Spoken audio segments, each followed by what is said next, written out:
नमस्कार दर्शकों, the news में आपका स्वागत है। इस बार डिबेट का मुद्दा गर्म है। आपको बता दें, यहां पर पीएफआई के ठिकानों पर एनआईए की रेड पड़ी है, बड़ी खबर। और यहां पर यूपी, महाराष्ट्र, तमिलनाडु समेत कई ऐसे राज्य हैं जहां पर एनआईए का छापा किया गया है। आपको बता दें, पीएफआई को सरकार ने बैन कर दिया था और ये सर्जिकल स्ट्राइक उग्रवादियों, आतंकियों के लिए मोदी सरकार का पहले से चला आ रहा है। कहा जा रहा है कि 2014 के बाद एक भी ऐसा कृत्य नहीं है जहां पर आतंकवादी या उग्रवादी बचे हुए हैं। पीएफआई यानी पॉपुलर फ्रंट ऑफ इंडिया, जिसमें कहा जा रहा है कि देश विरोधी ताकतों का इस्तेमाल किया जाता है। और देखिए, पत्रकार जी विश्लेषक के तौर पर मौजूद है, काफी अच्छी जानकारी इनको रहती है। पत्रकार जी, सबसे पहले मैं आपका स्वागत करूंगी इस डिबेट में। और देखिए, दर्शक ये बात जानते तक नहीं होंगे कि किस तरीके से पीएफआई के लोग भारत में विरोध करा रहे हैं, भारत के प्रति नफरत पैदा कर रहे हैं यहाँ के लोगों को, और इसी वजह से पीएफआई को बैन कर दिया गया था। बताइए पत्रकार जी, कौन कौन से राज्य में छापेमारी की गई है, रेड एनआईए की, और इसमें कौन कौन से वो बड़े नेता हैं जो रडार पर हैं? दोस्तों नमस्कार, मैं अजय पत्रकार। देखिए, आपको क्लियर कर दें, ये एनआईए का छापा है। एनआईए का छापा कोई किसी से व्यक्तिगत दुश्मनी का नहीं, कुछ नहीं। यूपीए के तहत आतंकवादी विरोधी गैर कानूनी गतिविधियों के चूँकि उनके प्रमाण मिले, काफ़ी लोग पकड़े गए, उन्होंने सोर्सेज बताए, और टेरर फंडिंग के लिए, मतांतर के लिए, तीसरा देश विरोधी कार्यों के लिए जबरदस्त रिकॉर्ड होने के बाद, दस्तावेज मिलने के बाद ये छापे हुए। ठीक है। ये छापा नहीं किसी सरकार के कहने पे या किसी का नहीं, वो एक स्वतंत्र बॉडी है, देश में लोकतंत्र है, और वो एक संस्था है एनआईए, जिसमें अगर बीजेपी का नेता होगा तो वो भी पकड़ा जाएगा, किसी पार्टी का होगा, ये क्लियर कर दें। ये बाकायदे केस है, केस नंबर 31/222।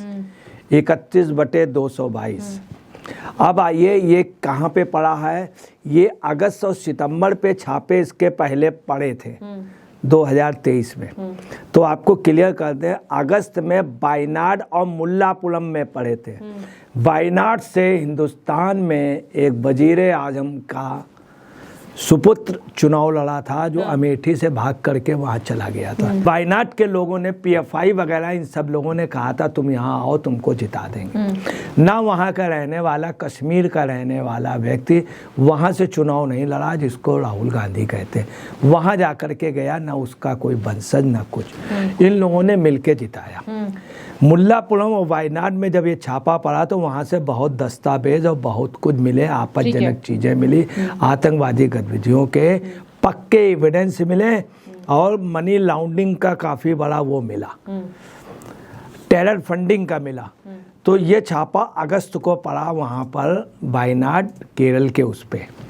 फिर ये सितंबर को पड़ा। सितंबर को जब पड़ा तो ये कहाँ कहाँ पड़ा? वहीं केरल पे पड़ा, तो वायनाड में पड़ा। वायनाड का ही एक जगह है मल्लापुरम, जहाँ पे लोग पाकिस्तानी रेडियो सुनते हैं। इसके अलावा एर्नाकुलम में पड़ा और त्रिशूर में पड़ा। वहाँ पड़ा छापे।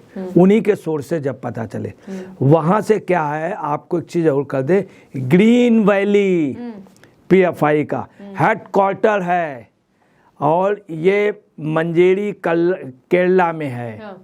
ग्रीन वैली, जहाँ से बहुत बड़े फंडिंग का, आतंकवाद का वो सोर्सेज मिले, उसके तहत ये छापा हुआ। इसका मास्टरमाइंड कौन है, आपको हम क्लियर कर दें। इसका जो मास्टरमाइंड है अब्दुल वाहिद शेख। ठीक है।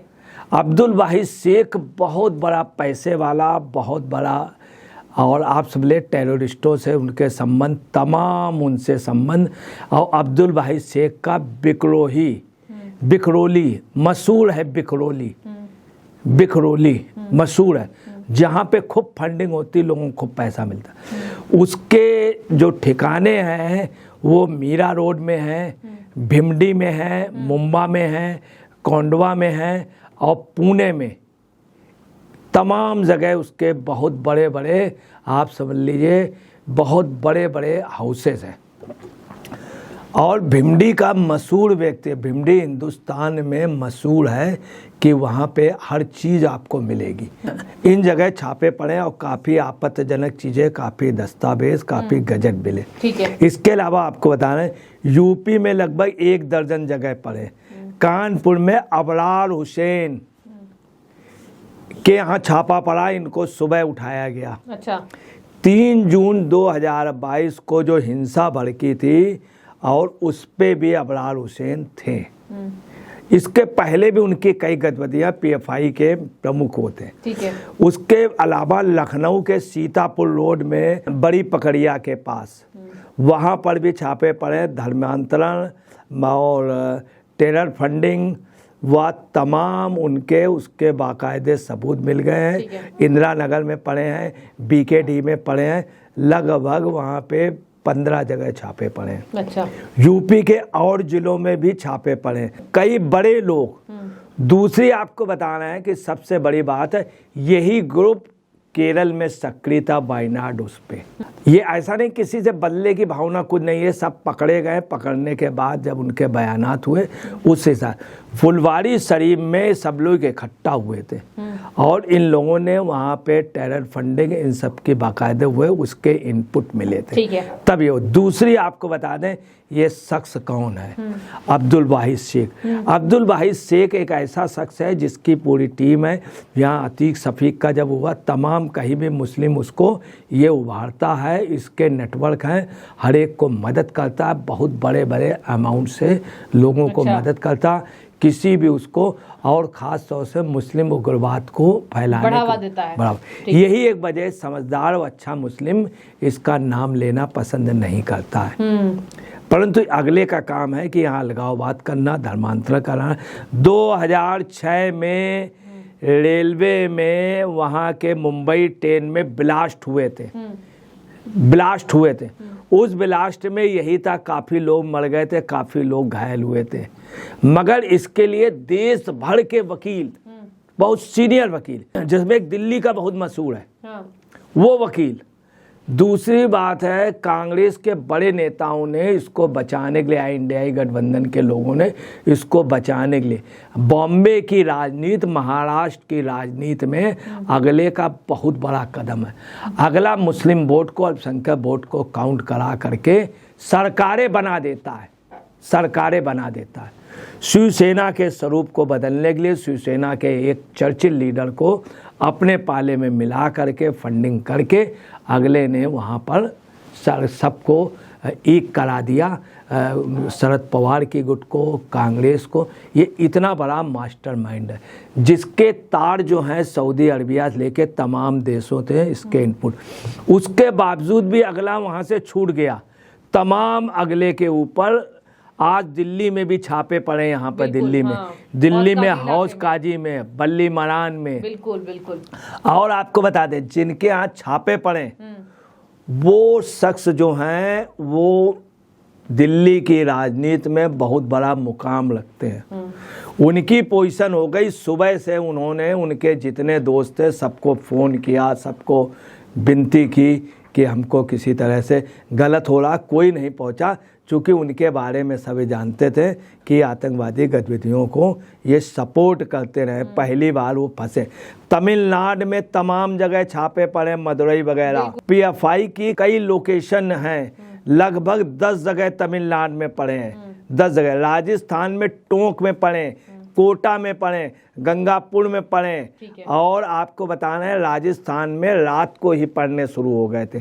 टोंक का बताए दे रहे हैं, टोंक में स्पेशली एक इधर गुट पीएफआई का लगा था जो वहाँ पे लोगों को गुमराह कर रहा था। मैं आपको क्लियर कर दूं, वहाँ के पहले जो विधायक और सांसद थे टोंक के, बड़े अच्छे थे, मुस्लिम थे। वो कुर्बानी का उनका बहुत मशहूर था, ऊँट की कुर्बानी होती थी, तो वो लोग बहुत अच्छे थे।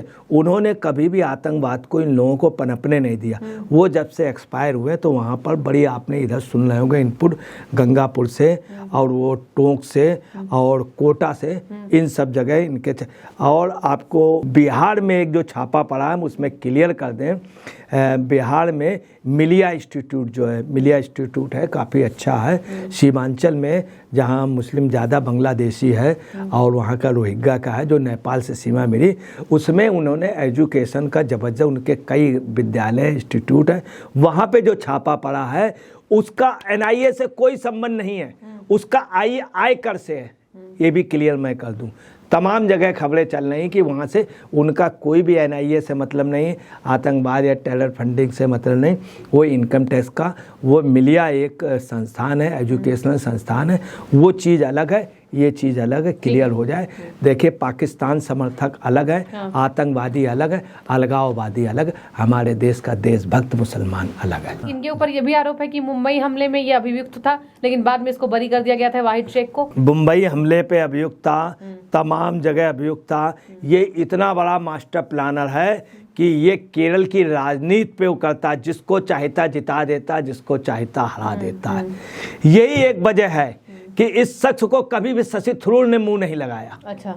और शशि थरूर का आप देख लीजिए, शशि थरूर का जो बयान आया है, पैलेस्टीन का ये बहुत बड़ा समर्थक था, कल परसों से अपने यहाँ सब वो कर रहा था, आज ये पता चला इसके यहाँ छापे पड़ रहे हैं। और शशि थरूर ने जो बयान दिया है, उसने जो इजरायलियों के साथ हुआ उसकी निंदा की है शशि थरूर ने। तो आपको बताना है, इसको केरल के जो अच्छे कांग्रेसी थे वो खुद इसके खिलाफ थे, महाराष्ट्र के जो अच्छे कांग्रेसी हैं वो इनके खिलाफ थे। और इसकी डायरेक्ट पहुंच जो थी ये विधान परिषद के सदस्य बनवा लेता था।